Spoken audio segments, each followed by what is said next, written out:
श्री शिवाय नमस्तुभ्यम दोस्तों, स्वागत है आपका आपके अपने चैनल शिव भक्ति मार्ग में। आप सभी जानते हैं 18 सितंबर को माताओं बहनों का सबसे प्रिय पर्व हरतालिका तीज पड़ रहा है और आपको बहुत ही सुंदर से कुछ अचूक उपाय हैं जो कि पंडित प्रदीप जी मिश्रा ने अपनी शिव महापुराण की कथा में बतलाए थे। इन अचूक उपायों को मैं आपके साथ इस वीडियो में शेयर करने जा रही हूँ और ये उपाय आपको सचमुच बहुत परिवर्तन देंगे आपके जीवन में, क्योंकि हरतालिका तीज का जो दिन होता है वह बहुत ही विशेष माना जाता है। पूरे शास्त्रों में सबसे बड़ा पर्व होता है, सबसे बड़ा व्रत होता है ये पूरे हिंदू धर्म में। तो इस व्रत के दौरान कुछ ऐसे विशेष उपाय हैं, यदि हम कर देते हैं तो हमारे जीवन में यदि पैसों की समस्या चल रही हो, कोई ऐसी मनोकामनाएं हैं जो पूर्ण हो ही नहीं रही, या फिर आपका विवाह नहीं हो रहा है, धन व्यापार में आपको परेशानी हो रही है, तो आपकी समस्त मनोकामना पूर्ति के लिए 3 विशेष कार्य आपको बतलाऊंगी, जिसको करने से आपके जीवन में आपको चमत्कारी परिवर्तन देखने को मिलेंगे। तो वीडियो को हम प्रारंभ करते हैं, परंतु वीडियो पर चलने से पहले यदि चैनल पर पहली बार आ रहे हैं और मेरी आवाज़ पहली बार सुन रहे हैं तो शिव भक्ति मार्ग को सब्सक्राइब ज़रूर करके कमेंट बॉक्स में हर हर महादेव ज़रूर लिखिएगा।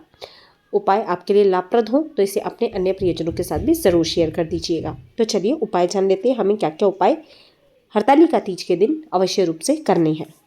जैसा कि आप सभी जानते हैं 18 सितंबर के दिन हरतालिका तीज का त्यौहार मनाया जाएगा और यह व्रत बिल्कुल भी साधारण व्रतों की श्रेणी में नहीं आता। ये हिंदू धर्म में, हिंदू शास्त्रों में व्रतों की श्रेणी में सबसे बड़ा व्रत माना जाता है। बड़ा इसलिए माना जाता है क्योंकि इसी व्रत को माता पार्वती ने शिव जी को पति रूप में पाने के लिए किया था और इसी व्रत से प्रसन्न होकर शिव जी ने माता पार्वती को पत्नी रूप में स्वीकार किया था। तो ये व्रत बहुत ही विशेष व्रत होता है। तो इस व्रत के दौरान आपको कुछ ऐसे कार्य हैं जो ज़रूर करने हैं। जो स्त्रियां व्रत करती हैं वह भी करें, जो नहीं करती वह भी उन्हें भी करना है, क्योंकि इसमें यह विशेष उपाय मैं आप लोग के साथ में शेयर कर रही हूँ।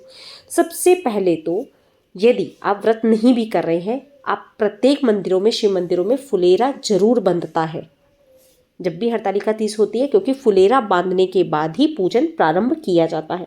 तो केवल यदि सच्चे हृदय से आप कुछ नहीं कर पा रहे हैं, 5 फुलेरा के दर्शन ज़रूर करके आए। 5 शिव मंदिरों में आप जाएं, वहाँ पे आपको फुलेरा बंधा हुआ मिलेगा। कुछ घरों में भी पूजा होती है।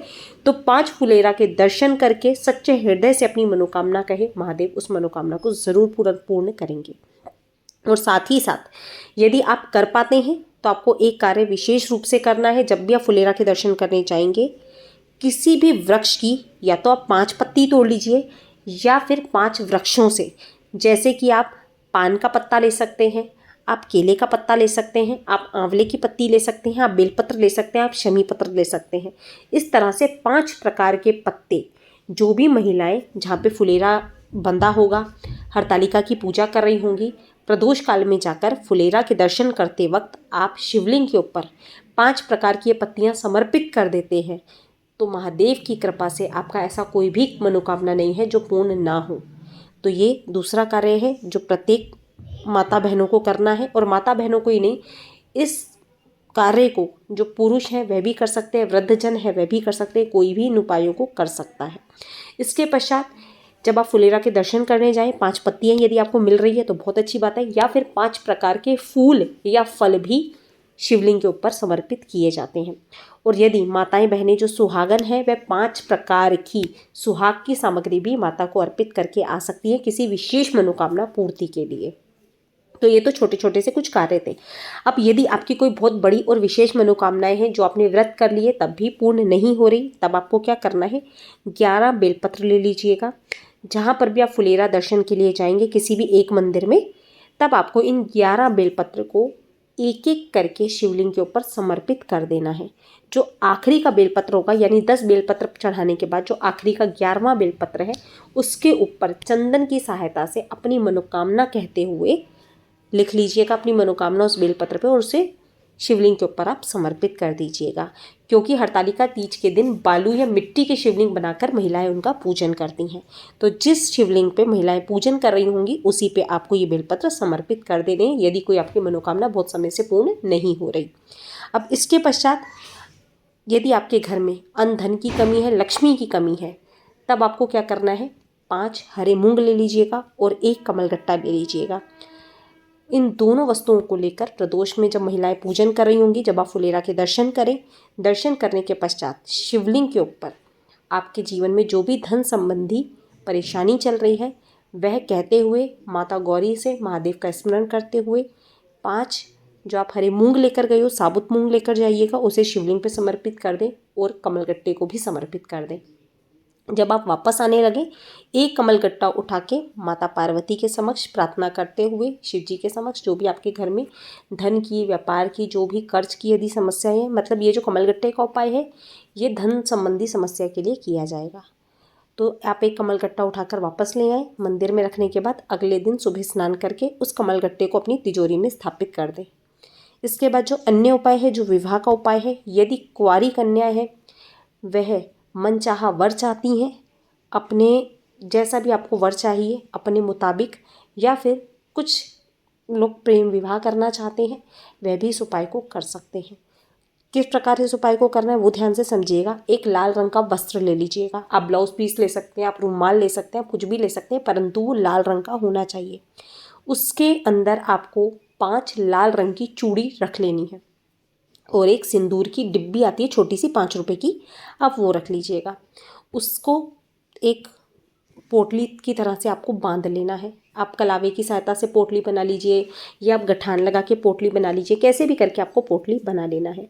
अब प्रदोष के समय में जब हरतालिका का महिलाएं पूजन कर रही होंगी तब आपको मंदिर पहुंच जाना है। इस उपाय को लड़का लड़की मतलब माता पिता कोई भी कर सकते हैं जिनके बच्चों का विवाह नहीं हो रहा है। लड़कियां खुद भी कर सकती है, परिवार के अन्य जन भी उस व्यक्ति के नाम से कर सकते हैं जिनका विवाह नहीं हो रहा, और प्रेम विवाह करना चाहते हैं तब भी आप इस उपाय को कर सकते हैं। आपने जो गठरी बनाई है लाल कपड़े में चूड़ी और सिंदूर रखकर, चूड़ी 5 ही रखनी है, 5 से ज़्यादा नहीं रखनी, क्योंकि इस व्रत में 5 की संख्या का विशेष महत्व है। इस पोटली को आप मंदिर लेकर जाएंगे। मंदिर जाने के बाद फुलेरा जहाँ पर बंधा होगा, फुलेरे से उस पोटली को आपको टच कर देना है, मतलब छुआ देना है। छूने के बाद में जहाँ महिलाएं पूजन कर रही होंगी माता गौरी का, क्योंकि बालू की माता गौरी बनाई जाती हैं, पूजन किया जाता है, सारी चीज़ें जहाँ पर भी पूजन हो रहा होगा, हर देखिए प्रांत में अलग अलग तरह से पूजन अर्चन होता है। तो ये जो आप पोटली लेकर गए हो अपने साथ, उसे फुलेरा से छुआने के बाद माता के चरणों में से आप अर्पित कर दीजिएगा, अपने विवाह की मनोकामना कहते हुए झोली पसार के, ये माता रानी मेरे विवाह में ये अड़चन आ रही है, इसे आप दूर करें, क्योंकि इसी व्रत को करने से माता ने भी शिव जी को प्राप्त किया था।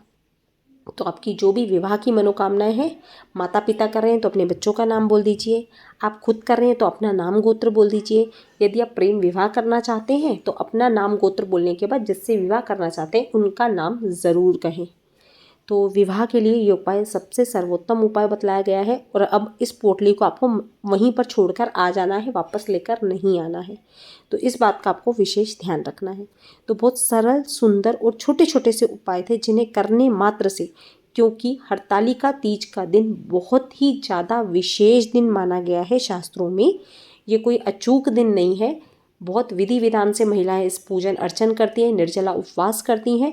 तो यदि कुंवारी लड़कियां चाहें तो उपवास भी धारण कर सकती हैं, परंतु यदि एक बार उपवास कोई धारण किया जाए तो उसे हमें आजीवन करना होता है जब तक उद्यापन ना हो जाए। तो सोच समझ के यदि आपके घर में किया जाता है तब आप उपवास धारण कर सकते हैं, नहीं तो केवल पूजन अर्चन आप कर सकते हैं। तो आशा करती हूँ छोटी सी जानकारी थी, अच्छी लगी होगी। अच्छी लगी हो तो वीडियो को लाइक करिएगा।